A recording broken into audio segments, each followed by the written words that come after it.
Ladies and gentlemen, welcome. Today is my distinct pleasure to introduce a man who is recognized. The battle of evolution is only one skirmish in a much larger war.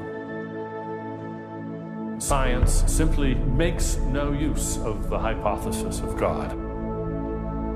Ask yourself, what has intelligent design given us? Nothing. We cannot accept intelligent design as an alternative scientific theory.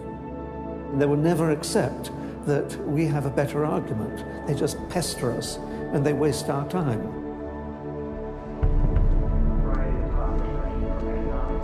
Civil rights, to how to grow your life in 10 easy steps. Today, Ben is speaking on the topic that has become increasingly important to him over recent years. While Ben has always been an ardent supporter of science, lately he has noticed an alarming trend in the scientific establishment that could have dire consequences for every American. Without further ado, please join me in giving a warm welcome for Mr. Ben Stein. Thank you. Thank you very much. Thank you very, very much. Thank you. Thank you very much, everybody. Thank you very much, gangsters. Thank you very, very much. Freedom is the essence of America. We're talking about freedom of speech, freedom of assembly, freedom from fear, freedom of religion. Martin Luther King said, America is essentially a dream, and he said it is a dream of freedom and equality, and freedom is the way to equality. And America simply would not be America without freedom. In every turning point in our history, the decision has always been about freedom. Freedom is what makes this country great. Freedom has allowed us to create, to explore, to overcome every challenge we have faced as a nation. But imagine if these freedoms were taken away. Where would we be? What would we lose? Well, unfortunately, I no longer need to imagine. It's happening. We are losing our freedom in one of the most important sectors of society, science.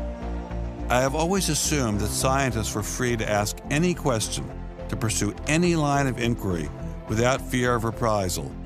But recently, I've been alarmed to discover that this is not the case.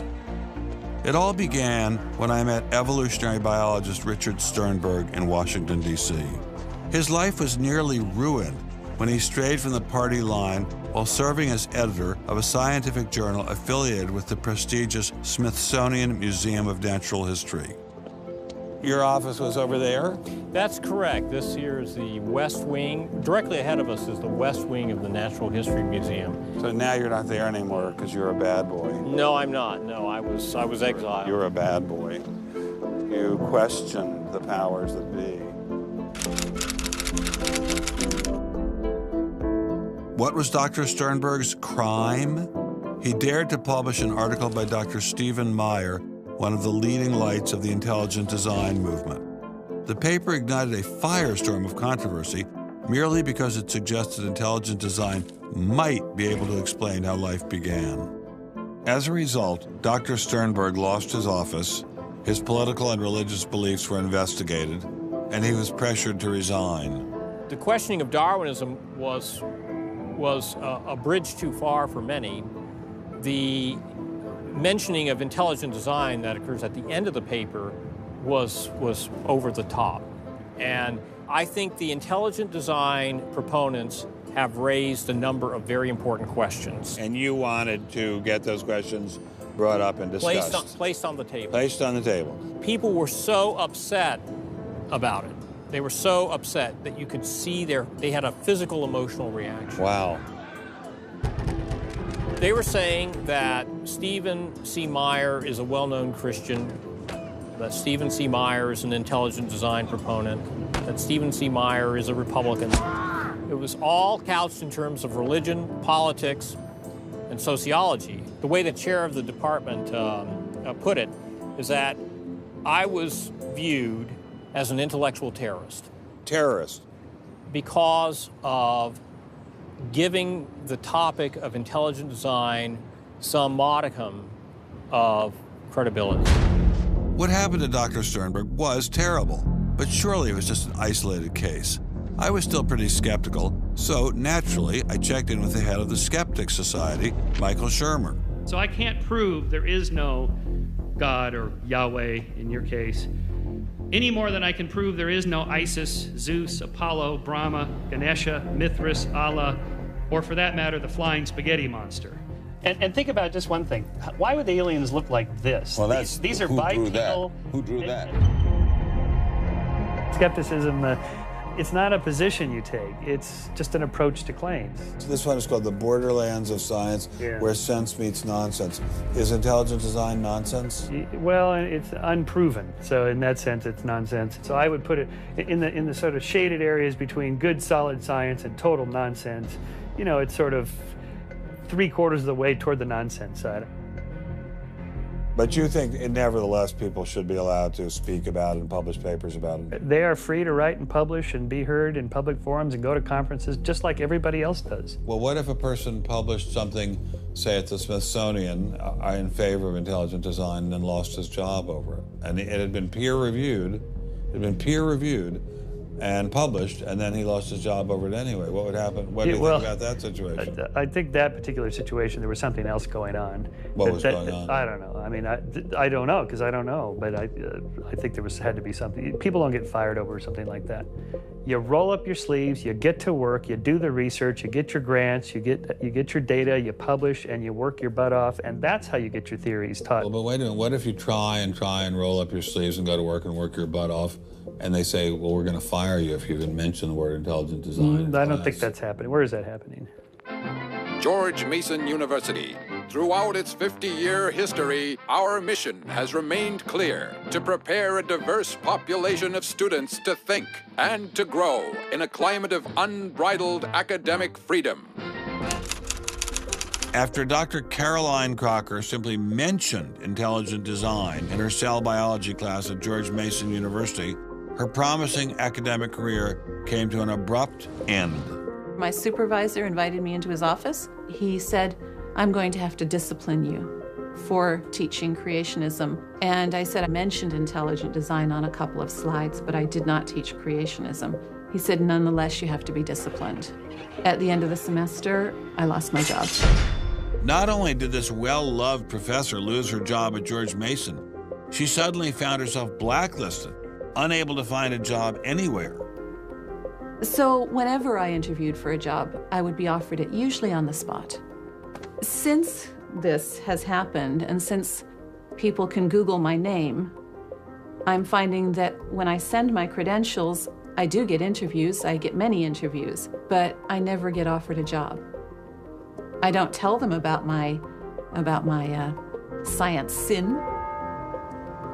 I was only trying to teach what the university stands for, which is academic freedom. There's nothing to be learned in neurosurgery by assuming an accidental origin for the parts of the brain that we work on. It wasn't just biologists who were feeling the Darwinist wrath. When neurosurgeon Michael Egnor wrote an essay to high school students saying doctors didn't need to study evolution in order to practice medicine, the Darwinists were quick to try and exterminate this new threat. A lot of people on a lot of blogs called me unprintable names that were printed. There are a lot of very, very nasty comments. Other people suggested that people call the university I work at and suggested perhaps it's time for me to retire. I realized when I kind of went public with my doubts about the adequacy of Darwin's theory that I would encounter criticism. What has amazed me is the viciousness and the sort of baseness of it. I'm an old guy. I have tenure. I'm academically safe. But the young people and what is happening to them in America right now because of this scientism gulag is really terrible. Apparently, Professor Marks was not as safe as he thought. A few months after this interview, Baylor University shut down his research website and forced him to return grant money once they discovered a link between his work and intelligent design. In order to attract grants, you have to market yourself. So you put up sites and call yourself labs and groups and things like that in order to get visibility. And in my entire experience in academia, I never went to any superior and asked them any permission to put up any of these labs. So the fact that this was singled out, let alone shut down, is jaw-dropping. It's astonishing. I have never been treated like this in my about 30 years in academia. Shut up, you freak! I say shut up! It's a man! If you peel back the onion, I think that there is no doubt that the center of this is my work in what some would call intelligent design. People really get emotional about this. Whenever you say intelligent design in a room of academics, them's fighting words. Creationists. Astronomer Guillermo Gonzalez found himself in a fierce shootout with Iowa State University following the publication of his book, arguing that the universe is intelligently designed. Despite a stellar research record that has led to the discovery of several planets, his application for tenure was denied, putting his career in jeopardy. I worried about my tenure a little bit in 2005 when the petition was being circulated because I viewed that as a strategy of Hector Avalos and his associates to try to poison the atmosphere on campus against me because he knew I wasn't tenured yet and I was very vulnerable. I have little doubt that I would have tenure now if I hadn't done any professional work on intelligent design. Dr. Gonzalez had this advice for scientists who might be thinking about following his example. If they value their careers, they should keep quiet about their intelligent design views. We know there are times and places to be quiet, and other times and places when we can make noise if we want to. Will you show us? Of course.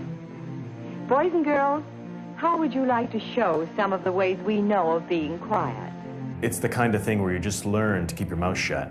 In addition to those scientists who were willing to appear on camera, we encountered many more who didn't dare show their face for fear of losing their jobs. You use an intelligent design perspective to get the research done, but you're not allowed to talk about it in public. And so there is definitely incentive, if you think about it, for people to remain within the mainstream. You know, what's he up to? What is he thinking? Is he one of them? That kind of thing. If I write intelligent design, they hear creationism. They hear religious right. They hear theocracy. So it appears Mr. Shermer, the self-styled skeptic, was wrong on this one. Intelligent design was being suppressed in a systematic and ruthless fashion. But maybe intelligent design should be suppressed.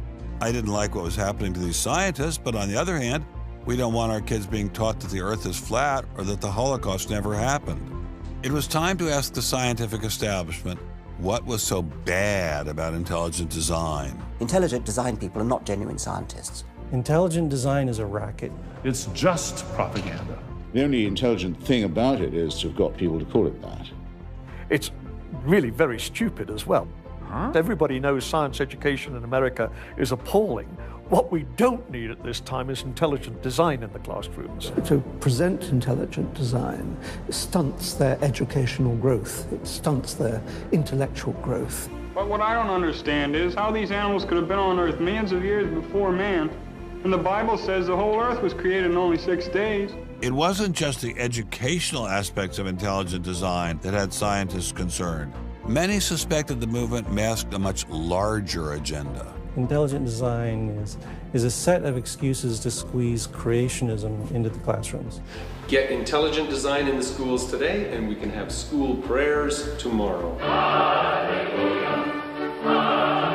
Any other complaints? Can you imagine anything more boring?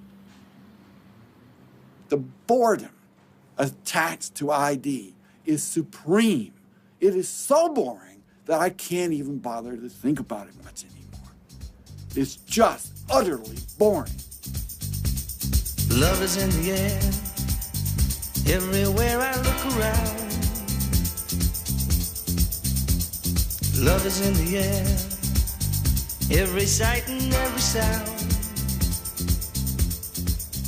Love was in the air, all right, but none of it was directed toward intelligent design.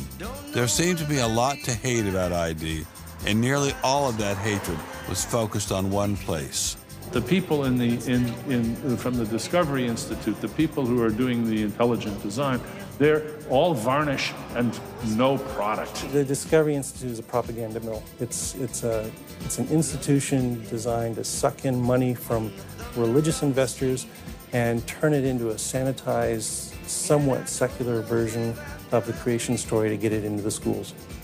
If they have a way of understanding nature that's superior to the one that we all are making lots of discoveries using, great. Bring it on. We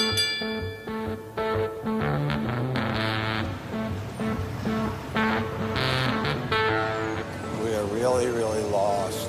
I think it's on 3rd. I think it's on 3rd. I think it's down there.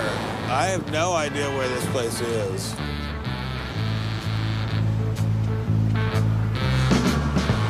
I guess I just keep walking. Do you have any idea where the Discovery Institute is? Have you ever heard of that? Never heard of it. Okay, thank you. How are you, sir? Good, yourself? Good. Do you have any idea where the Discovery Institute is? Discovery Institute, not a clue. Discovery Institute. Thank you. It's very kind of you to offer. Welcome to Seattle. Thank you, sir. It's got to be this whole building. Yes, where is the Discovery Institute, please? Discovery Institute on the 8th floor, suite 808. Okay, very good. Aha! Success at last. Aha! We found you. Are you Bruce Chapman? I am. How are you? I'm Ben Stein. Well, Very kind of you to have me here. Well, I'm delighted to meet you. Can I look around and see your office? Absolutely. Do you just have this floor, or do you have several other floors as well? No, this is it. This is it? We've made an awful lot of trouble for being in such a small office. I thought it was going to be like the Pentagon. We're like the little boy that said the emperor has no clothes. And he didn't have a big organization either. When you go around and raise funds, your people are not saying to you, by the way, we're going to get all these scientists out of the classroom and put Christ back in the classroom.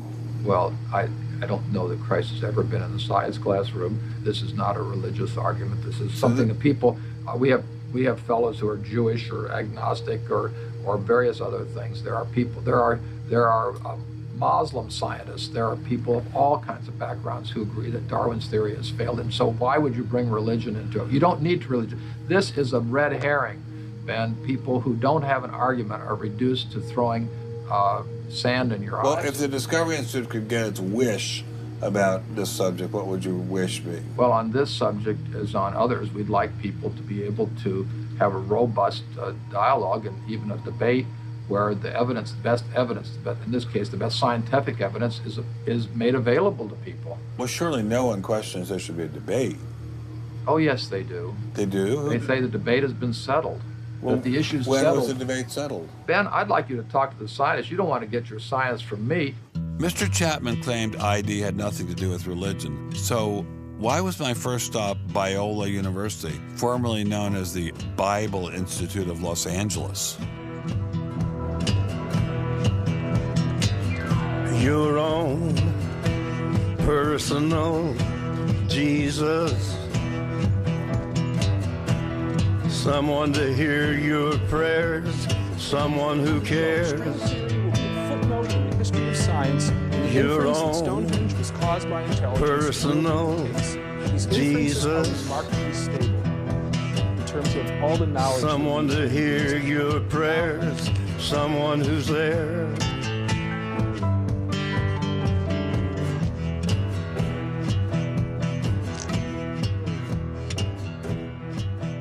How much money have you ever gotten from Jerry Falwell?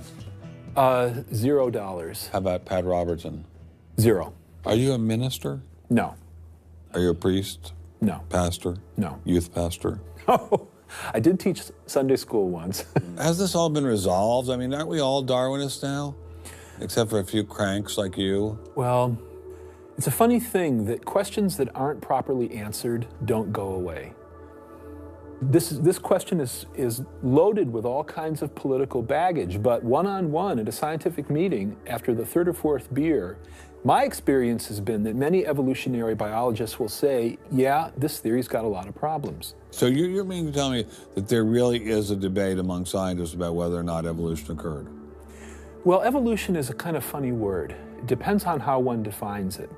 If it means simply change over time, even the most rock-ribbed fundamentalist knows that the history of the Earth has changed, that there's been change over time. If you define evolution precisely, though, to mean the common descent of all life on Earth from a single ancestor via undirected mutation and natural selection, that's textbook definition of neo-Darwinism, biologists of the first rank have real questions. But the modern theory of intelligent design is just microwaved creationism. I don't think that's the case. Creationism, properly understood, begins with the Bible and says, how can I fit the Bible into the data of science? Intelligent design doesn't do that. Intelligent design is the study of patterns in nature that are best explained as a result of intelligence. So intelligent designers believe that God is the designer? Not necessarily. Intelligent design is a minimal commitment scientifically to the possibility of detecting intelligent causation.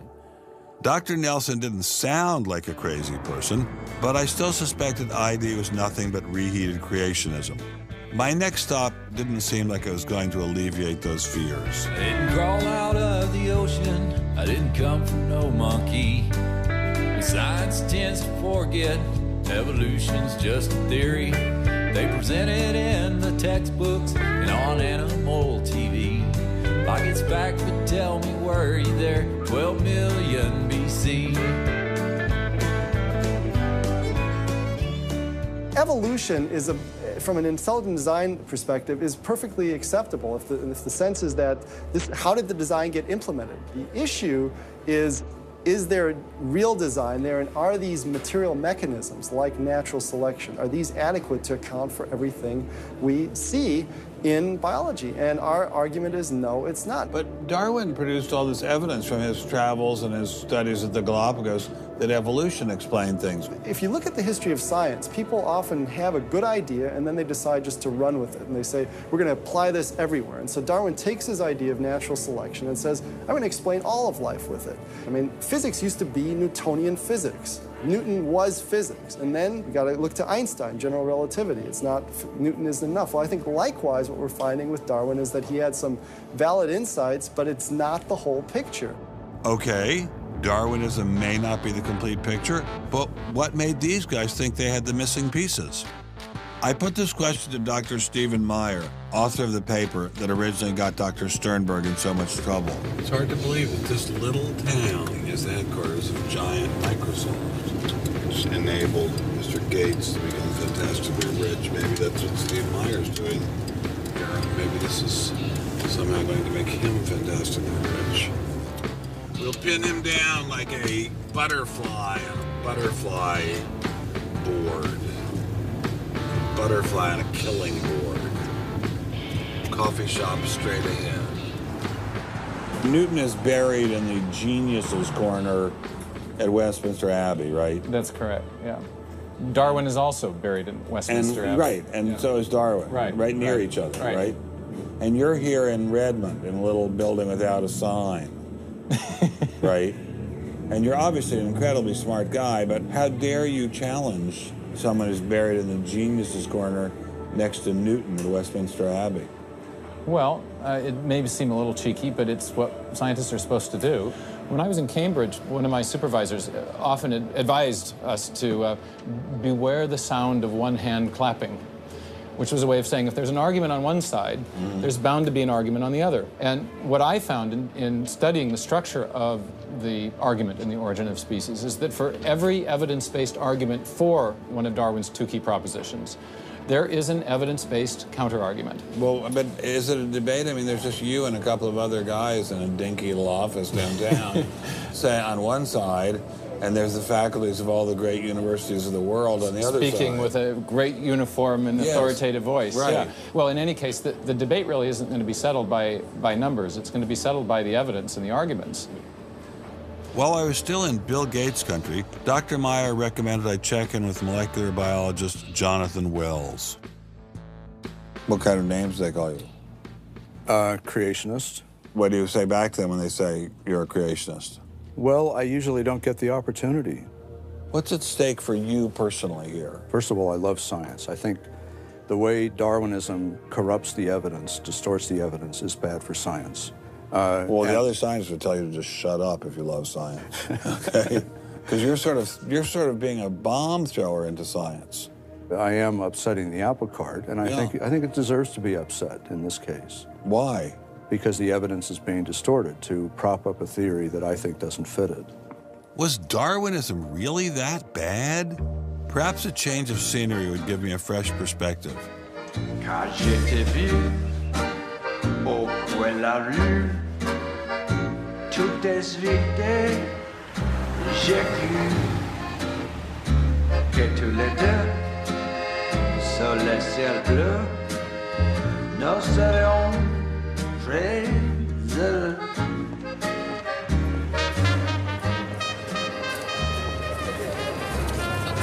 Mr. Berlinski, I assume? How are you, sir? So where are you from originally?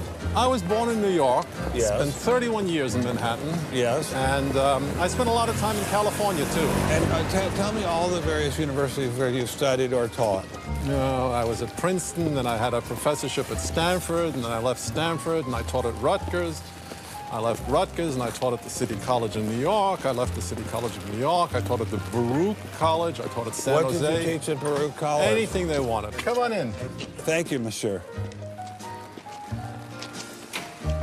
What an old building, wow. It's the oldest in Paris. You're kidding. Merci, monsieur. Ah, je vous en prie, monsieur. Merci. Wow, this is fabulous. Let's put it this way. Before you can ask, is Darwinian theory correct or not, you have to ask the preliminary question, is it clear enough so that it could be correct? That's a very different question. One of my prevailing doctrines about Darwinian theory is, man, that thing is just a mess. It's like looking into a room full of smoke. Nothing in the theory is precisely, clearly, carefully defined or delineated. It lacks all of the rigor one expects from mathematical physics, and mathematical physics lacks all of the rigor one expects from mathematics. So we're talking about a gradual descent down the level of intelligibility until we reach evolutionary biology. We don't even know what a species is, for heaven's sakes. So his theory is smoke, but elegant smoke. There's a certain elegance to it, but you know, I think Einstein had the appropriate remark. He preferred to leave elegance to his tailor. A room full of smoke? That certainly wasn't what I was hearing from prominent Darwinists like Richard Dawkins. Evolution is a fact. It's a fact which is established as securely as essentially any other fact that we have in science.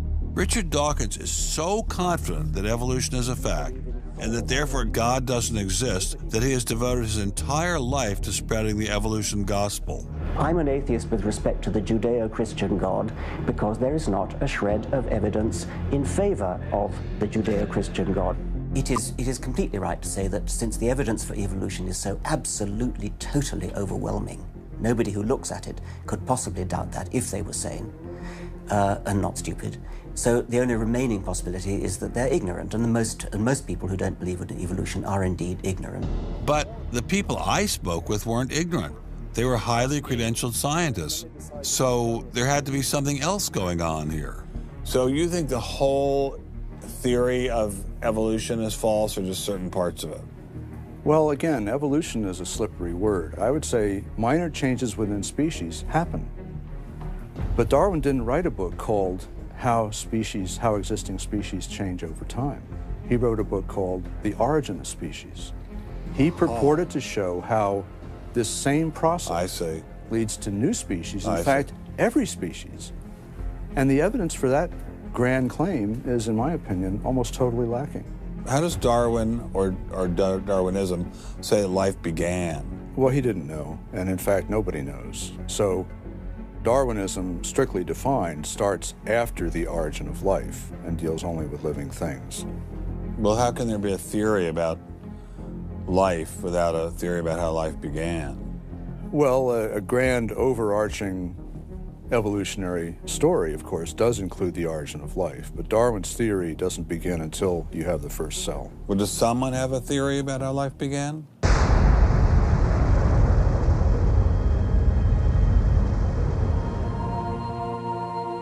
This is the story of a small planet in space called Earth.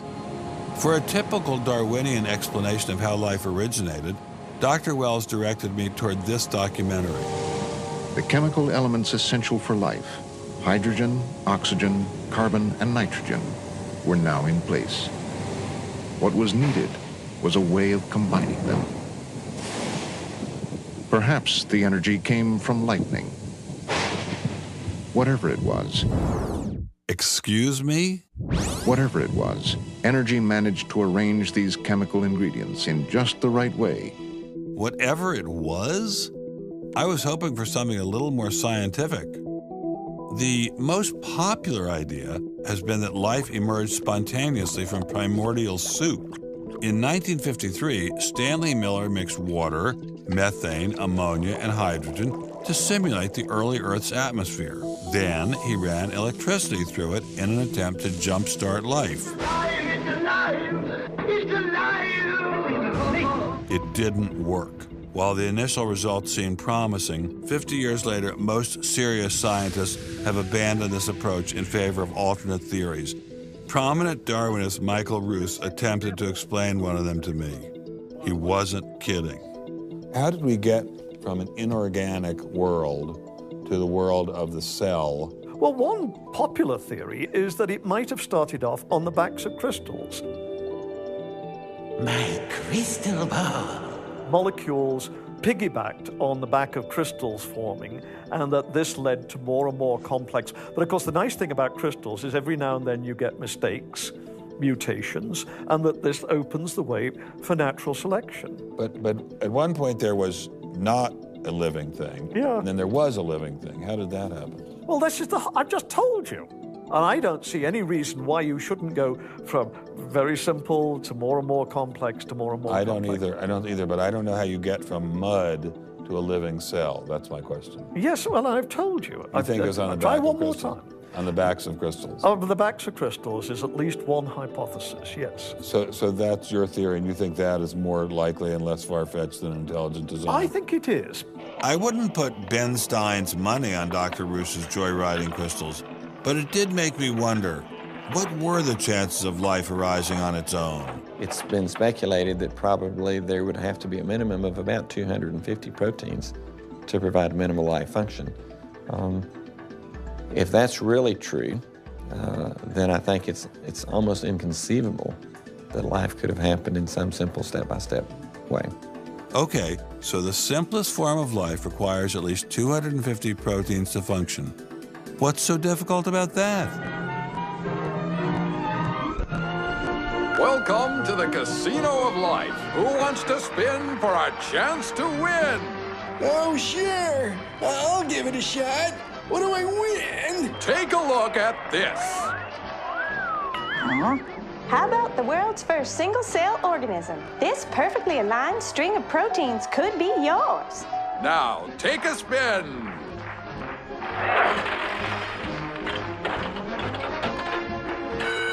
I won! Tina, tell him how many times he needs to do that to win the prize.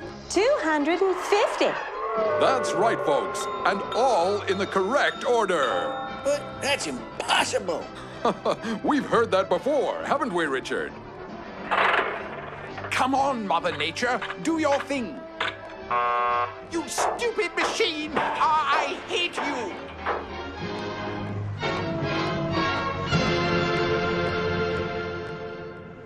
We're talking about something that's staggeringly improbable, roughly 1 in a trillion.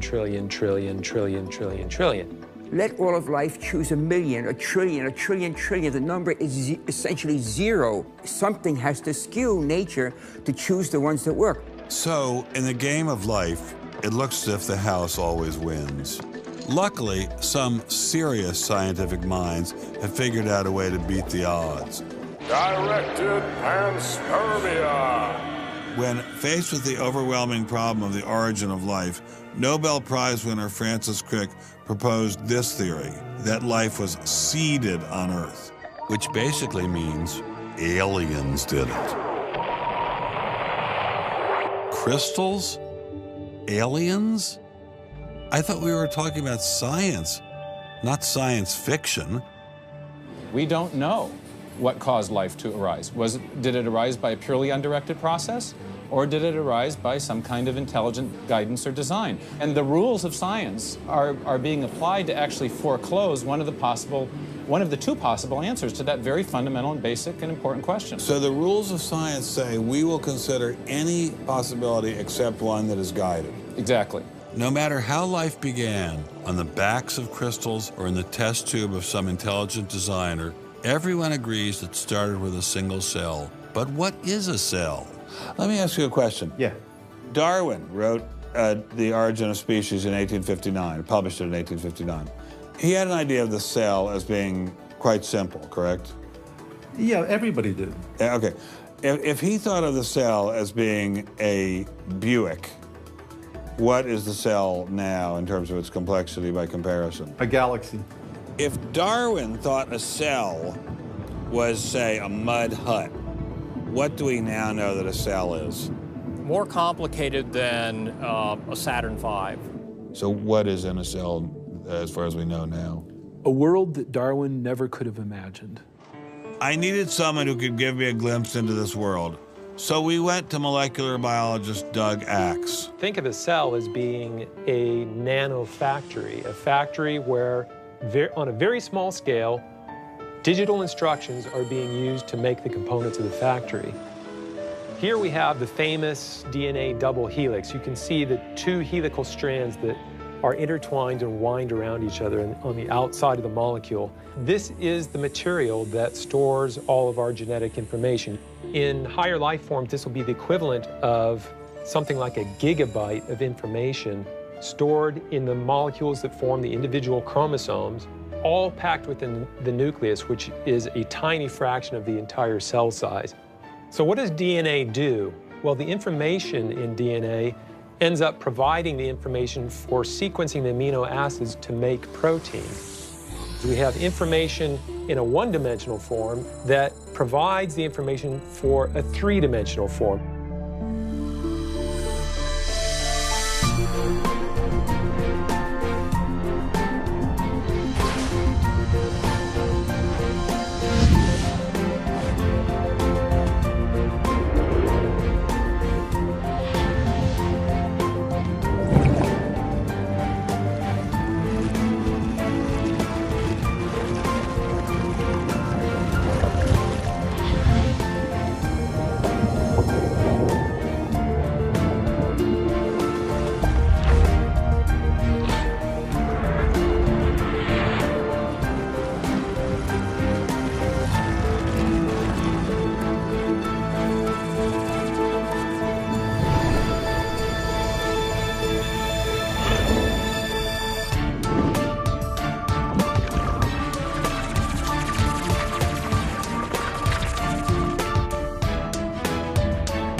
I'm finally just beginning to grasp the complexity of the cell.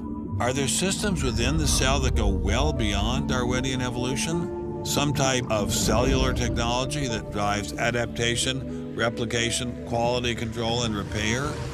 What if these new mechanisms have massive design implications? Well, I say, so be it. The cell really is like nothing we've ever seen in the physical world. That's got to be firmly grasped. That's not something we can just say, oh, well, it's just a little bit more of the same old, same old. It's not the same old, same old. We are finding is that there's information that's in the cell that cannot be accounted for in terms of these undirected material causes. So these, it has to be. And so there's some other, so it has to be an information source. So one of the key questions faced by modern biology is, where do you get information from? Well, Darwin assumed that the increase in information comes from natural selection. But natural selection reduces genetic information, and we know this from all the genetic population studies that we have. And where does the new genetic information going to come from? Well, that's the big question. So when we find information in the DNA molecule, The most likely explanation is that it too had an intelligent source. I mean, we need engineering principles to understand these systems, okay? I mean, it's only because of our advancements in nanotechnology that we can even begin to appreciate these systems. But using intelligent design didn't seem to stop the scientists I spoke with, so why all the controversy? Suppose we find, simply as a matter of fact, that our scientific inquiries point in one direction. Which is that there is an intelligent creator. Why should we eliminate that from discussion? Streng verboten? How come? Why? Streng verboten. Very good. What does streng verboten mean? Strongly forbidden. Strongly forbidden. You've got two possible hypotheses. You've got a wall through the middle of through your brain, in effect, through your thinking. You say, well, you can't consider anything on this side of the wall. Only hypotheses on this side of the wall are permissible for consideration. What about academic freedom? I mean, can't we just talk about this? Their reply is that science is not a democratic process. Oh, really? And that there is a consensus view. But wait a minute, we are to subscribe to the wait a second, view. but Darwin challenged the consensus view, and that's how we got Darwinism. If Darwin wanted to challenge the consensus today, how would he do it? Science isn't a hobby for rich aristocrats anymore. It's a multi-billion-dollar industry. And if you want a piece of the pie, you've got to be a good comrade. Scientific ideas. How we get them to you, the people. Every idea must be inspected to ensure that it is safe. All theories must pass through a series of checkpoints. First, the Academy. Getting a controversial theory through the Academy can be dangerous. Few people know this better than Congressman Mark Souder. He uncovered a targeted campaign led by individuals within the Smithsonian and the National Center for Science Education to destroy Dr. Sternberg's credibility.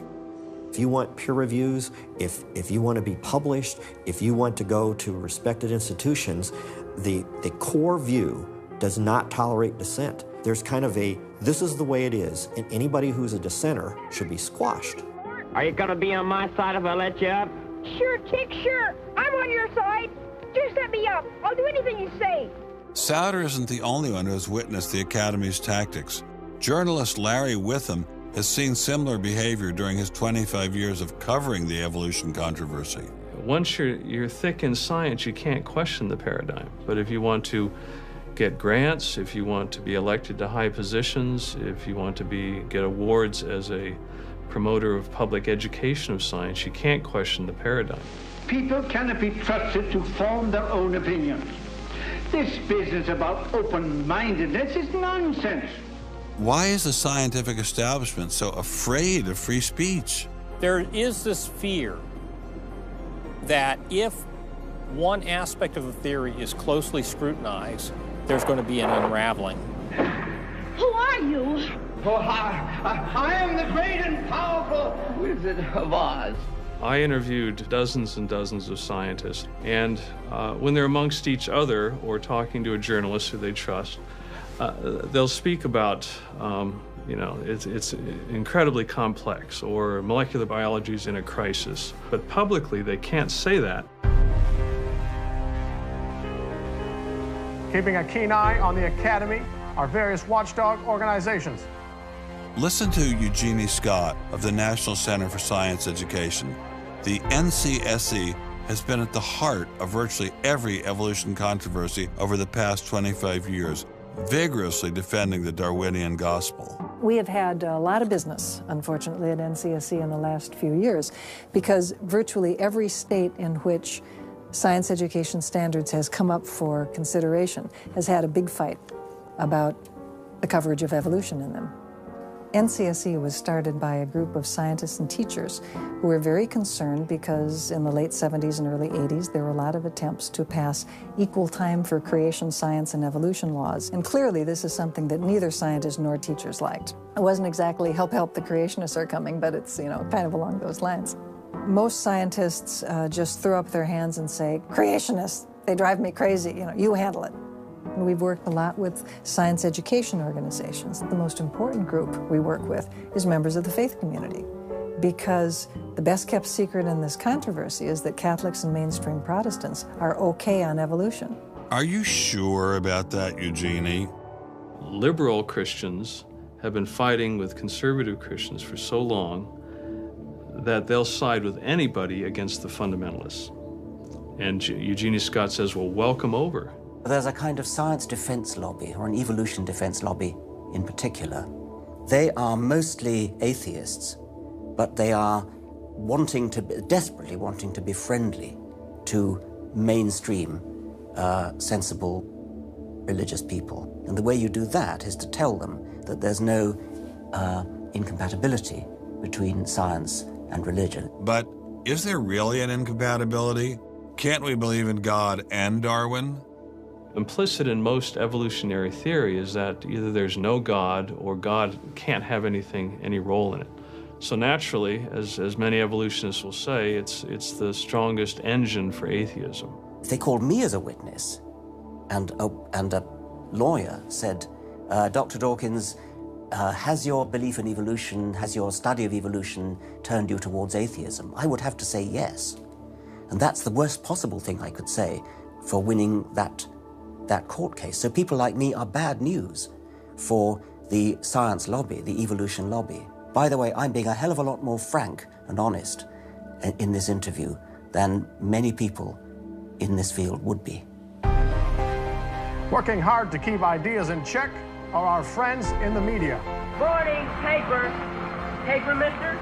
The tendency of the media is to side with the establishment because they inherently agree with the establishment. Eugenie Scott, my understanding is that there is not a single peer-reviewed article out there that supports intelligent design. Am I wrong? You are not wrong. You are correct.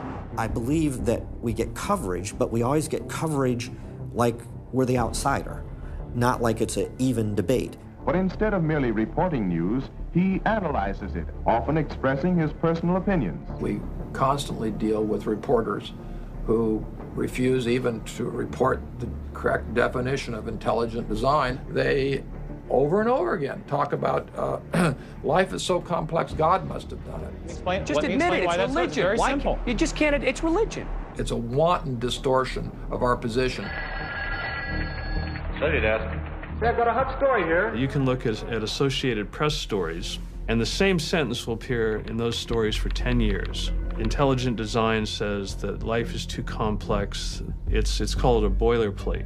And the reporter never reports anymore or gets any new ways to say it, so the public understanding never advances. But what happens if a reporter decides to take a more balanced approach to intelligent design? There might be remarkable pressure on that reporter not to side against the evolutionists. I thought I told you to kill that story. Few reporters have learned this better than author and journalist Pamela Winnick. When she refused to take sides in an article she wrote about intelligent design, the Darwinists found a new favorite target. Number one, I wasn't Christian, I was Jewish. Number two, I wasn't religious. Number three, I was not taking a position in favor of creationism. I was writing about intelligent design, and it didn't matter. After I wrote that one piece, everything I wrote on the subject was scrutinized.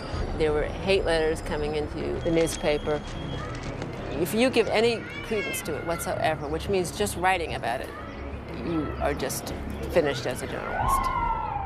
Other journalists we spoke with told similar stories, but didn't dare appear on camera. And now, the presses are ready to roll. When all other checkpoints fail, there is always the courts.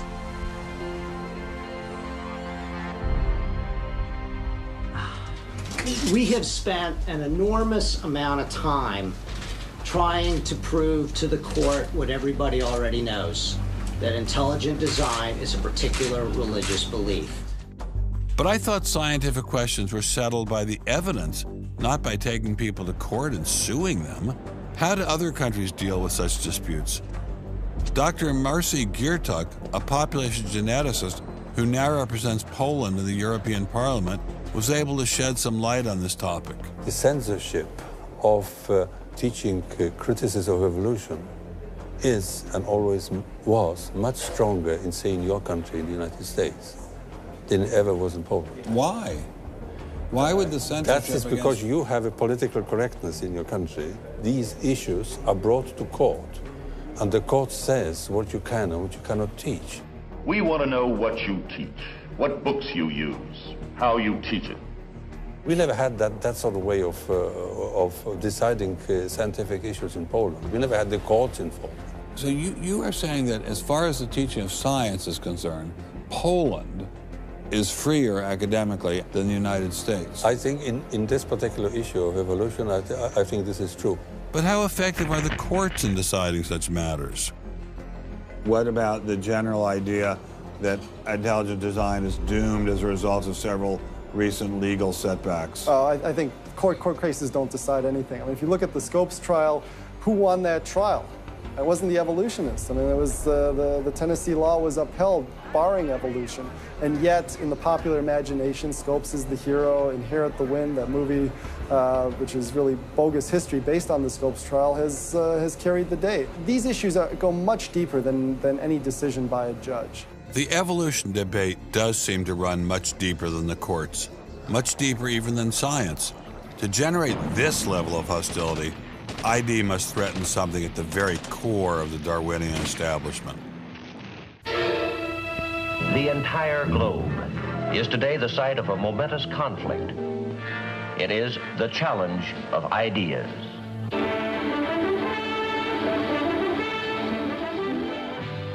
I am Edward R. Murrow. For a little while, I would like to review with you the great conflict of our times, one which demands and must get the attention and the involvement of each one of us. This conflict over the principles of evolution has become a religious war. It really is no longer about scientific investigation. It is total competition with an antagonist who is putting into it everything within his capability. The situation has reached a point where many of evolution's top apologists have switched from defending Darwinism to attacking religion in what they see as a bid to stamp out intelligent design at the source. Richard Dawkins is the best example of this. His recent book, The God Delusion, has sold over 1 million copies worldwide.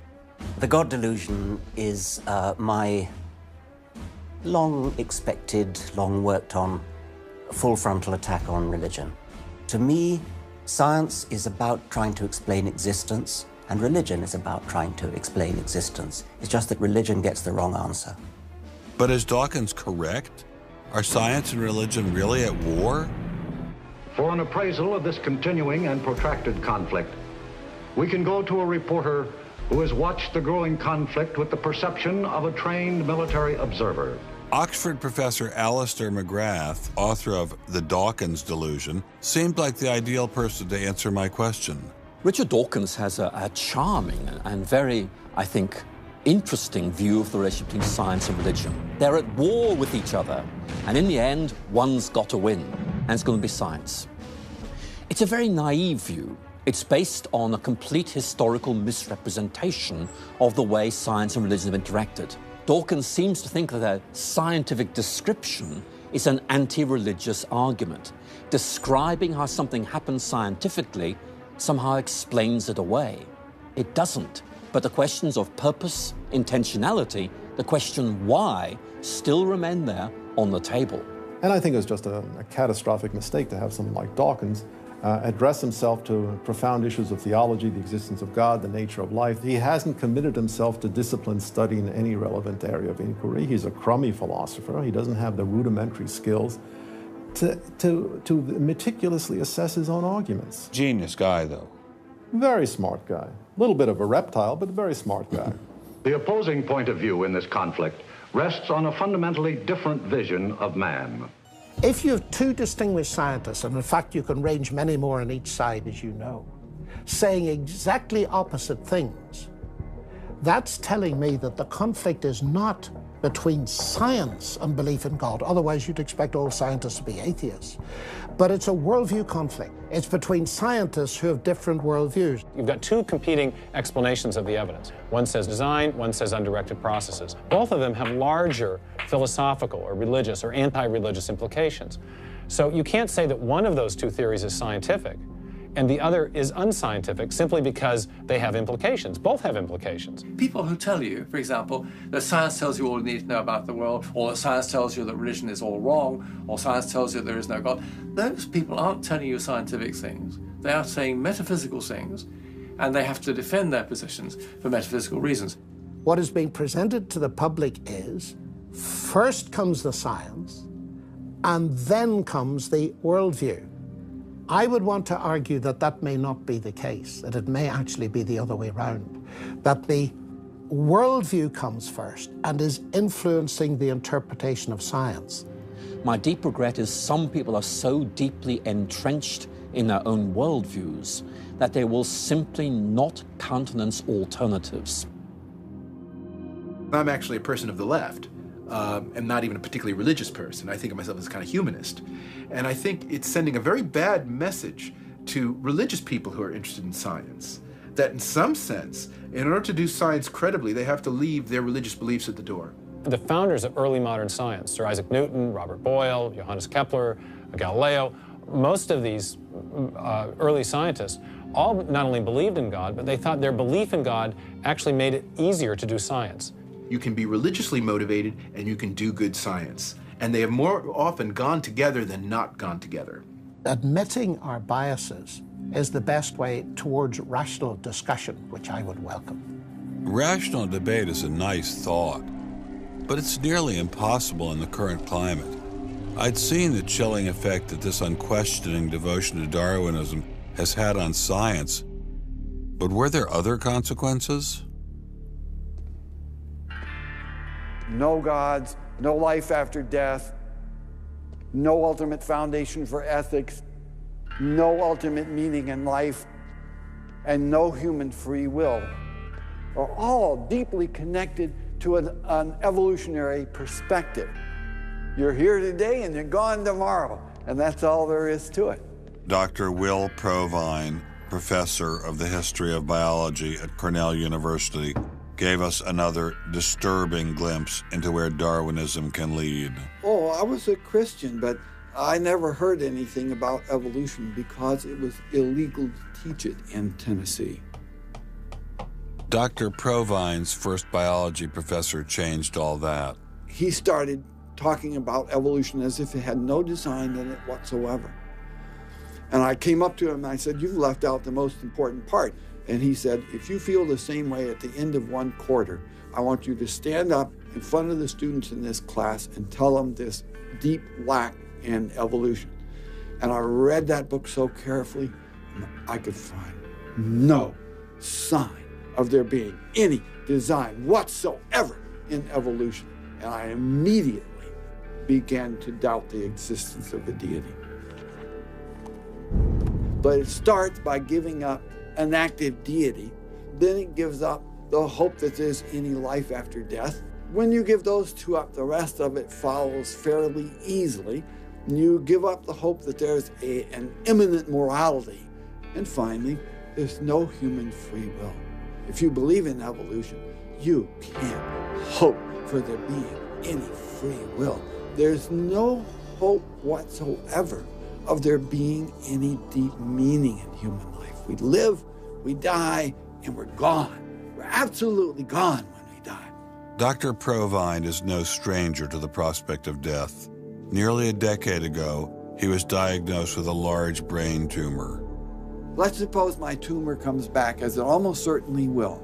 Well, I'm not going to sit around like my older brother did last year, and he was dying of ALS, Lou Gehrig's disease. He wanted desperately to die, but we couldn't help him die. I don't want to die like that.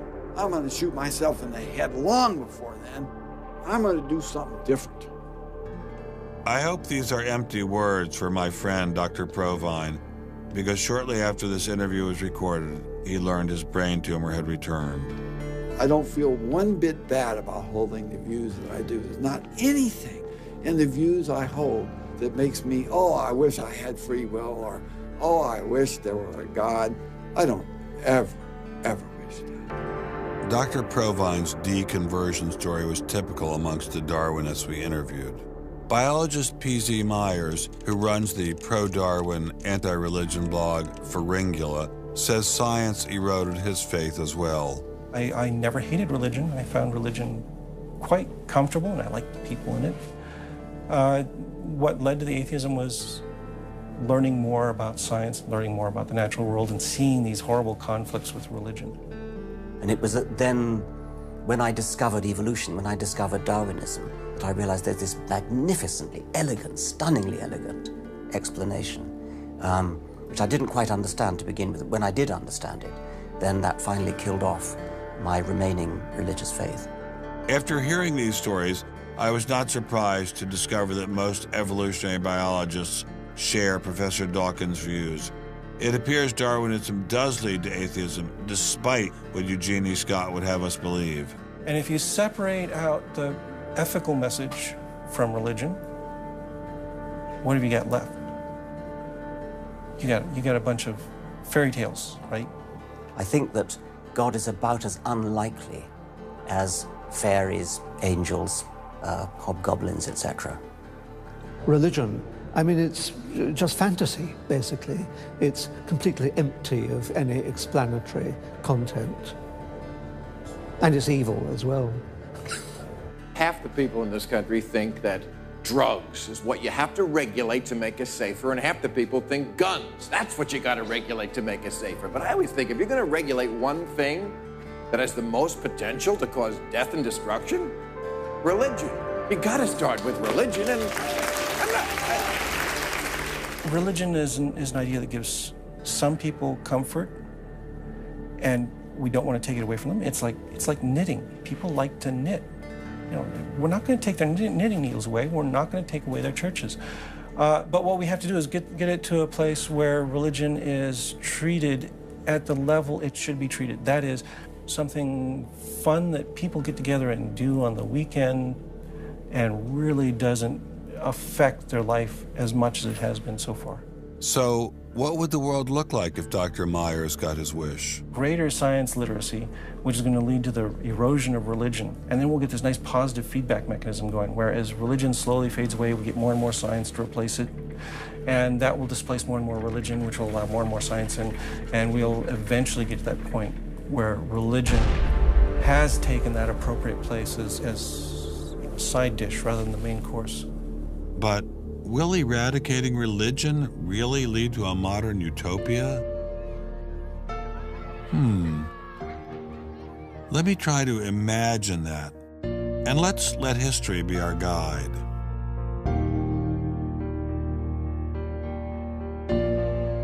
In part, I think Matthew Arnold put his hands on it when he spoke about the withdrawal of faith. There is a connection between a society that has at least a minimal commitment to certain kinds of transcendental values and what human beings permit themselves to do one to the other. That got me thinking, what other societies have used Darwinism to trump all other authorities, including religion? As a Jew, my mind leapt to one regime in particular. The connection between Hitler and Darwin is, of course, historically a difficult connection because they were separated by a good many years. One was English, one was German.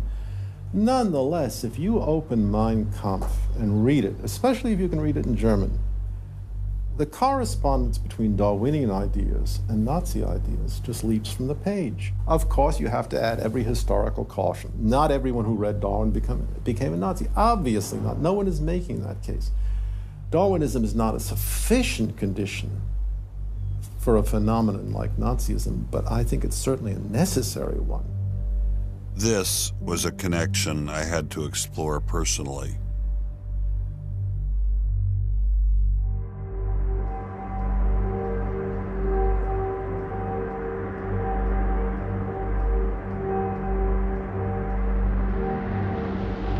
American officers arrive at a Nazi institution seized by First Army troops. Under the guise of an insane asylum, this has been the headquarters for the systematic murder.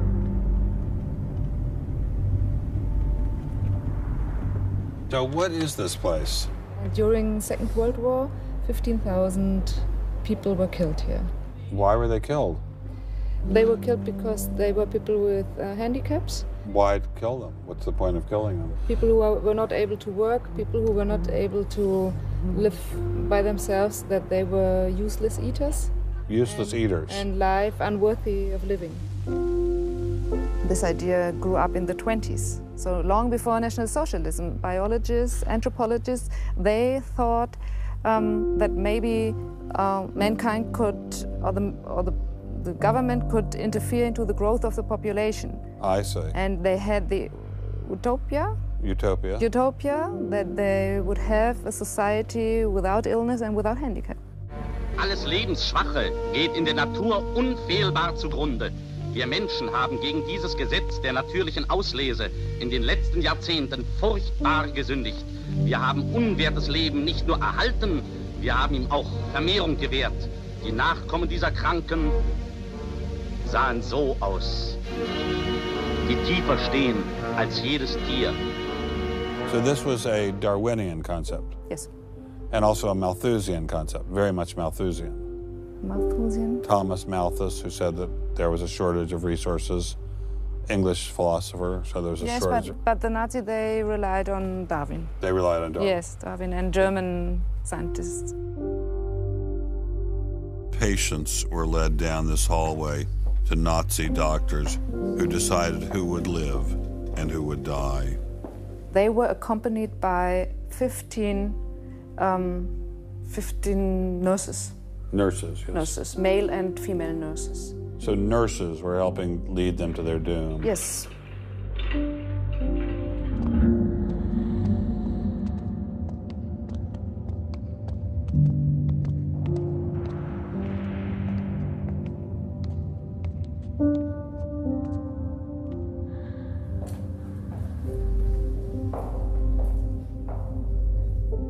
So were the prisoners told they were taking a shower? Yes, they were taking a shower, and here was 1 or 2 showers. So how many people were brought into this room? 60 to 70.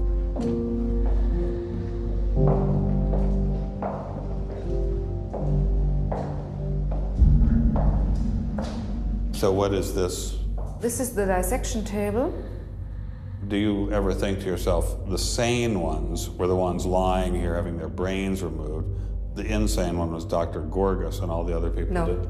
No, I don't think that, because I think those people who killed here, they were very sane, because they had their purposes. They had purposes? Yes. I don't think they were insane.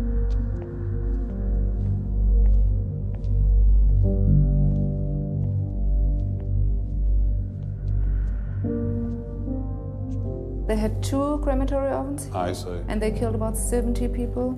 A day. So a day, so they had... That's barely enough time. And they only killed from Monday to Friday. So... Because the people who were doing the killing needed to have the weekend off. If you met Dr. Gorgas today, what would you say to him? I don't know. I don't think that it's my role to tell him something. It's difficult to describe how it felt to walk through such a haunting place, to know that these cold stone and tile walls were the last things the victims of Hadamar ever saw. I wanted to explore this connection further, so I met with the author of From Darwin to Hitler, Dr. Richard Weikart.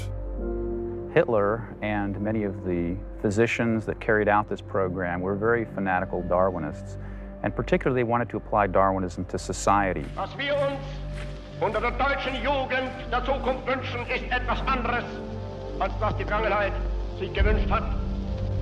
Wir müssen einen neuen Menschen,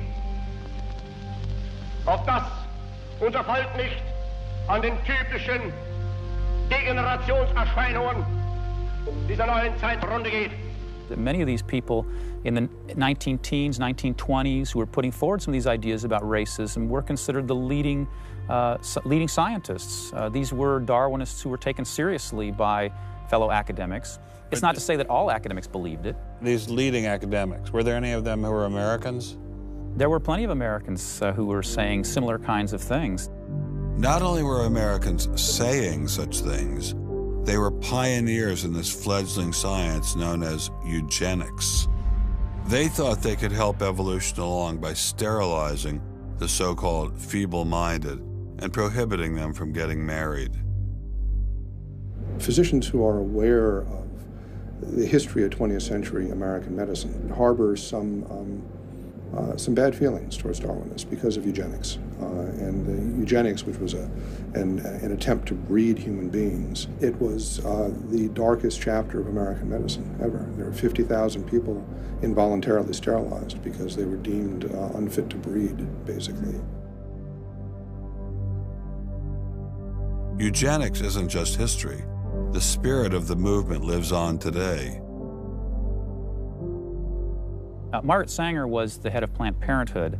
She was a very fanatical in her promotion of eugenics. In fact, Planned Parenthood was all about birth control for the impoverished and lower classes to try to help improve the species.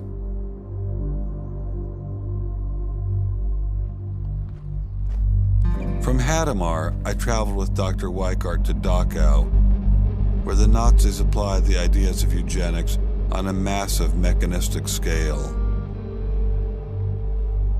When it was a fully functioning concentration camp, and what was the purpose of it? I mean, part of it was to repress political enemies. What was the rest of the purpose?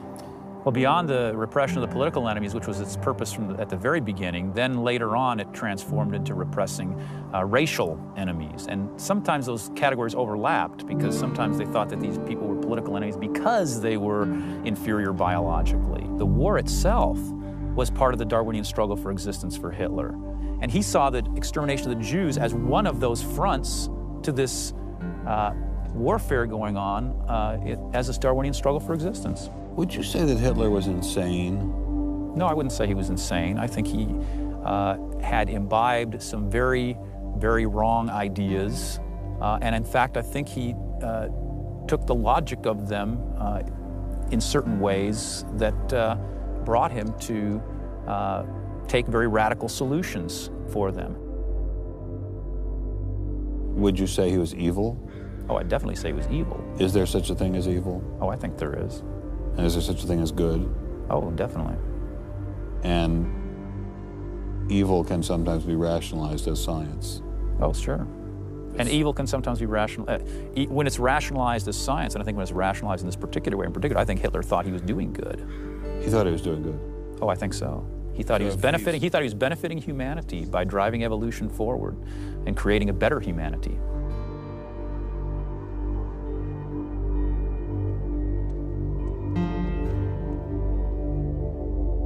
Before leaving Dachau, I stopped by the memorial commemorating the thousands of Jews who were killed there in excruciating conditions. I know that Darwinism does not automatically equate to Nazism. But if Darwinism inspired and justified such horrific events in the past, could it be used to rationalize similar initiatives today? There's a good German expression, so fängt es immer ein. I mean, it always begins in the same way. Something to remember in the context of United States discussions of euthanasia and abortion. It always begins in the same way. There seems to be an excellent argument for getting rid of useless people by killing them. Or at least it seems excellent to the people advancing the argument. It's the love affair with death and, the euthanasia and this movement going on, which I find appalling. And the idea is that, immediately rid our society of anybody who might be a drain, and think of people in economic terms. And I think that's where some of the Darwin fits in, actually. It's just a devaluing of human life. First of all, if you take seriously that evolution has to do with, the transition of life forms and that life and death are just natural processes, then one gets to be liberal about abortion and euthanasia. All of those kinds of ideas seem to me follow very naturally from a Darwinian perspective, a deprivileging of human beings, basically. And I think that people who want to endorse Darwinism have to sort of take this kind of viewpoint very seriously. And when we see an elite, and it is an elite that controls essentially all the research money in science, saying there is no such thing as moral truth, science will not be related to religion. I mean, it's essentially official policy of the National Academy of Science that religion and science will not be related. I mean, hey, that cuts off a lot of debate, doesn't it? What's going to happen if this doesn't change? Well, I think we're watching it happen, aren't we? I needed time to think, so I traveled to the birthplace of this idea.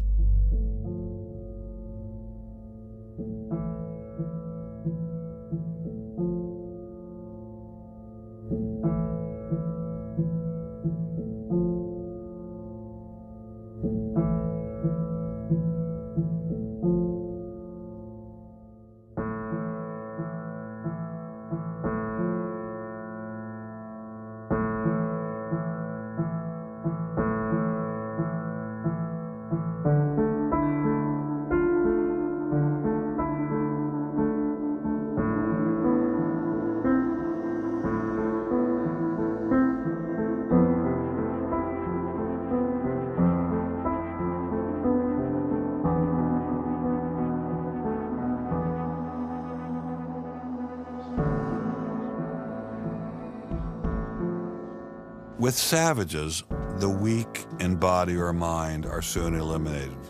We civilized men, on the other hand, do our utmost to check the process of elimination. We build asylums for the imbecile, the maimed, and the sick. Thus, the weak members of civilized societies propagate their kind. No one who has attended to the breeding of domestic animals will doubt that this must be highly injurious to the race of man. Hardly anyone is so ignorant as to allow his worst animals to breed. Charles Darwin, The Descent of Man, 1871.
Throughout the Cold War in Germany, there was this wall erected to keep ideas out. It was erected by people who held an ideology, that were afraid of a competition from other ideas that would come into their society. And what we're seeing happening in science today is very much like that. But I think that's just a strategy for protecting a failing ideology from competition. America didn't become the great nation that it is by suppressing ideas. It progressed by allowing freedom of speech and freedom of inquiry. Thomas Jefferson got it right when he wrote, "We hold these truths to be self-evident, that all men are created equal, that they are endowed by their Creator with certain unalienable rights, that among these are life, liberty, and the pursuit of happiness." Hundreds of thousands of Americans have given their lives to protect these values, but now they're under threat once again. It wasn't just scientists who were being expelled. It was freedom itself, the very foundation of the American dream, the very foundation of America. If we allowed freedom to be expelled in science, where would it end? The Darwinian establishment is so massive and so entrenched, it appears impenetrable. I couldn't bring it down myself, but I could at least confront those who had expelled the scientists I'd met. What would you say if you had Eugenie Scott sitting next to you? What would you say to her? I would ask her, by what authority does she and those like her presume to declare what is and is not science. You know, he's sort of made himself martyr of the day. They've gotten a lot of mileage out of, poor Rick Sternberg. And we got lip service from the leadership of the Smithsonian, but I didn't feel they ever followed through. We went into the Smithsonian looking for answers, but we ran into the same stone wall as Congressman Souter. We're not authorized to do this, so it's a stop.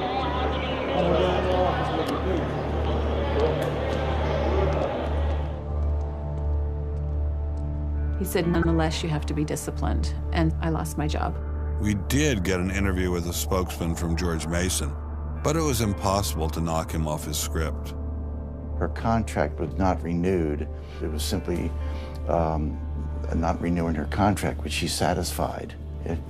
Her contract was not renewed, had nothing to do with the controversy of that topic of intelligent design.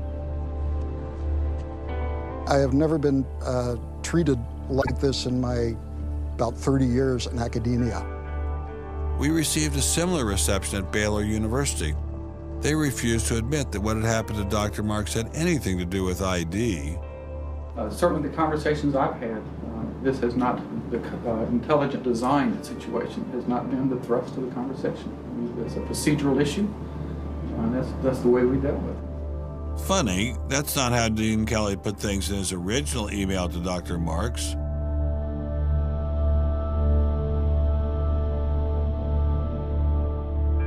I'm not mixing my religion with my science. The questions that I ask in my intelligent design research are perfectly legitimate scientific questions. At least the top guns at Iowa State were willing to own up to their actions. What we wanted to stop is the use of the name of ISU to validate intelligent design elsewhere, and we did succeed.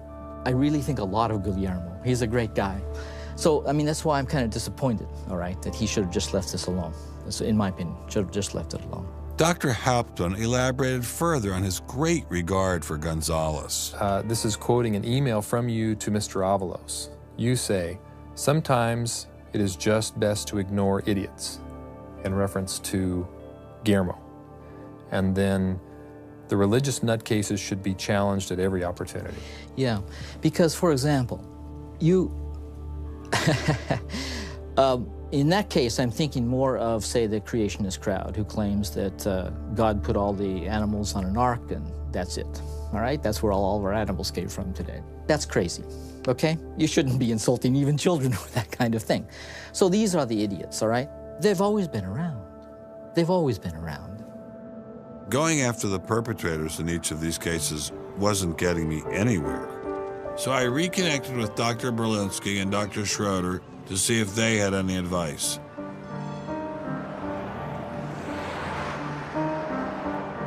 There's a boundary to what science will accept right now. I think the parallel is exactly this wall coming down. Ask any Berliner from the east side what it meant to have the wall come down. If it is possible to make a break in the wall that will allow academia to ask these fundamental questions that exist and allow them in the science classrooms as well. It'd be nice to see the scientific establishment lose some of its prestige and power. It'd be nice to see other questions being opened up. Above all, it'd be nice to have a real spirit of self-criticism penetrating the sciences. What can I do to bring down the wall? Is there anything I can do? Make it apparent to the world that a wall exists. There are vast numbers of persons who talk about academic freedom. And there is academic freedom as long as you're on the correct side of the wall. But if you're on the wrong side of the wall, as we mentioned a few moments ago, you lose tenure, and that's a given. I took Dr. Schroeder's words to heart. Obviously, I couldn't take down the wall myself, but I could confront one of its modern architects.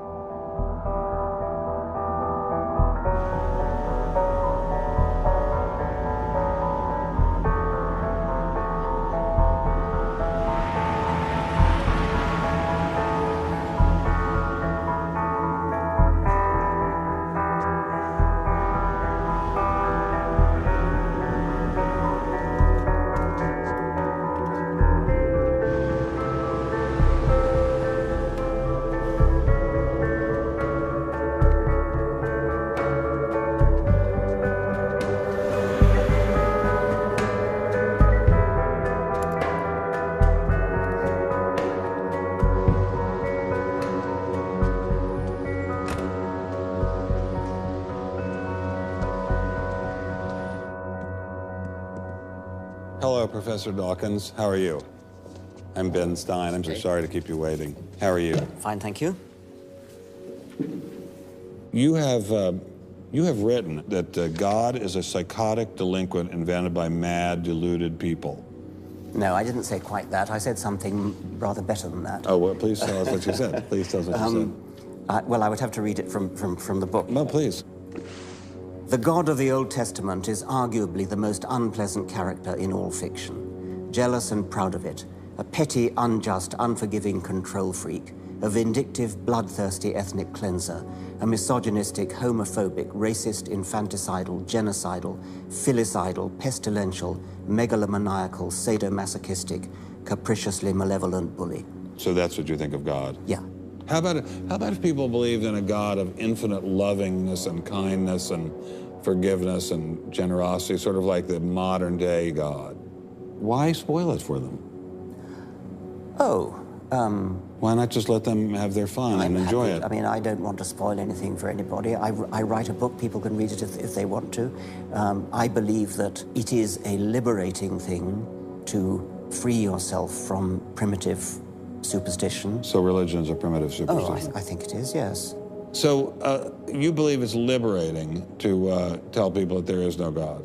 I think a lot of people, when they give up God, feel a great sense of release and freedom. Why do you think that? I mean, what's your dad? What's your scientist? What's your data? I think, well, I've had a lot of letters saying that, and I've... There are 8 billion people in the world, Dr. Dawkins. How many letters have you had? No, I haven't done that. That's quite true.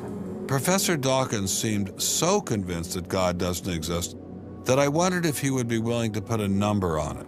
Well, it's hard to put a figure on it, but I mean, I put it as something like, 99% against or something. Well, how do you know it's 99%? I don't. Say and not 97%. No, I did. You asked me to put a figure on it, and I'm not comfortable putting a figure on it.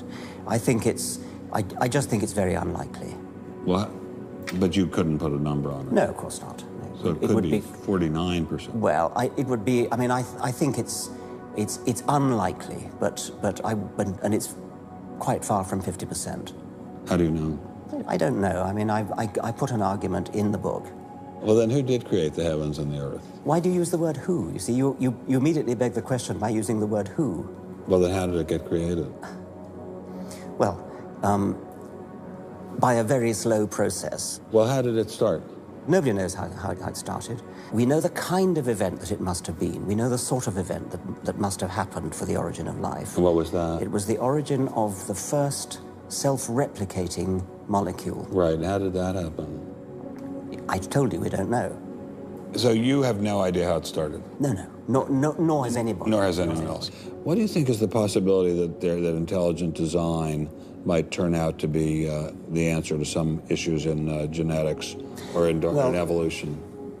It could come about in the following way. It could be that at some earlier time, somewhere in the universe, a civilization evolved by probably some kind of Darwinian means to a very, very high level of technology and designed a form of life that they seeded onto, perhaps this planet. Now, that is a possibility and an intriguing possibility. And I suppose it's possible that you might find evidence for that if you look at the details of biochemistry, molecular biology. You might find a signature of some sort of designer. Wait a second. Richard Dawkins thought intelligent design might be a legitimate pursuit? And that designer could well be a higher intelligence from elsewhere in the universe. Well, but that higher intelligence would itself have had to have come about by some explicable or ultimately explicable process. It couldn't have just jumped into existence spontaneously. That's the point. So Professor Dawkins was not against intelligent design, just certain types of designers, such as God. So the Hebrew God, the God of the Old Testament, he doesn't exist in your view? Certainly. I mean, that would be a very unpleasant prospect. And the Holy Trinity of the New Testament, nothing like that. Do you believe in any of the Hindu gods? Like Vishnu? How can you ask such a question? You don't, right? How could I? I mean, why would I, given that I don't believe in any others? You don't believe in the Muslim God? No. I mean, why do you even need to ask? Well, I just wanted to be sure. So you don't believe in any God anywhere? Any God anywhere would be completely incompatible with anything that I've said. I assume. Yeah. I just wanted to make sure you don't believe in any God anywhere. No. What if after you died you ran into God? He said, "What have you been doing, Richard? I mean, what have you been doing? I've been trying to be nice to you. I gave you a multi-million-dollar paycheck over and over again with your book, and look what you did." Bertrand Russell had that point put to him, and he said something like, "Sir, why did you take such pains to hide yourself?" But if the intelligent design people are right, God isn't hidden. We may even be able to encounter God through science, if we have the freedom to go there. What could be more intriguing than that?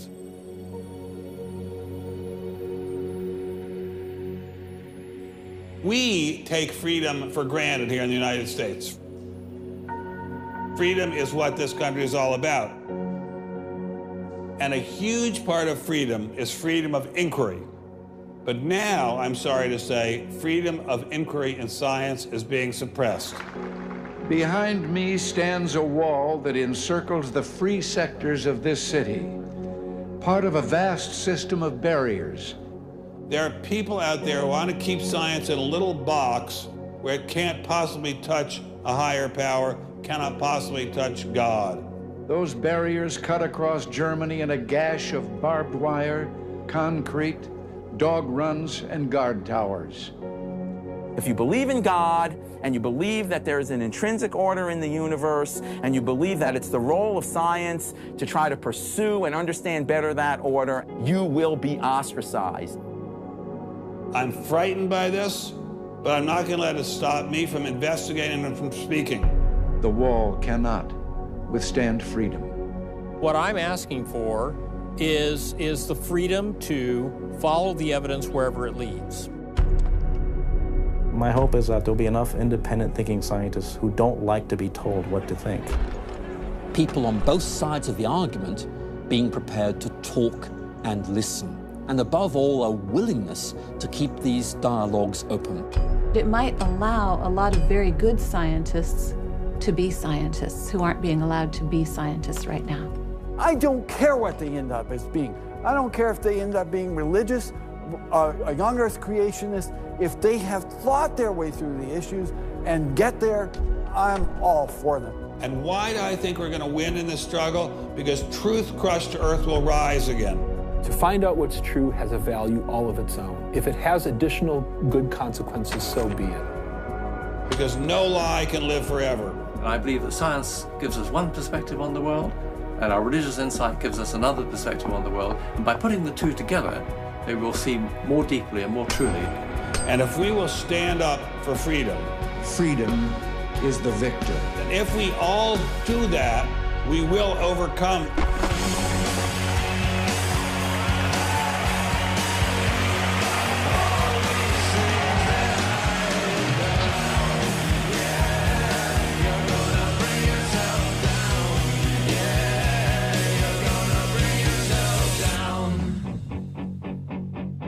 I've taken a first step by speaking out on this issue.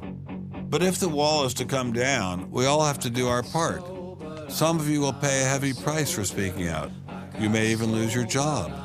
I guarantee you'll get hate email. But if you don't get involved, will anyone be left to carry on this struggle? Anyone? Anyone?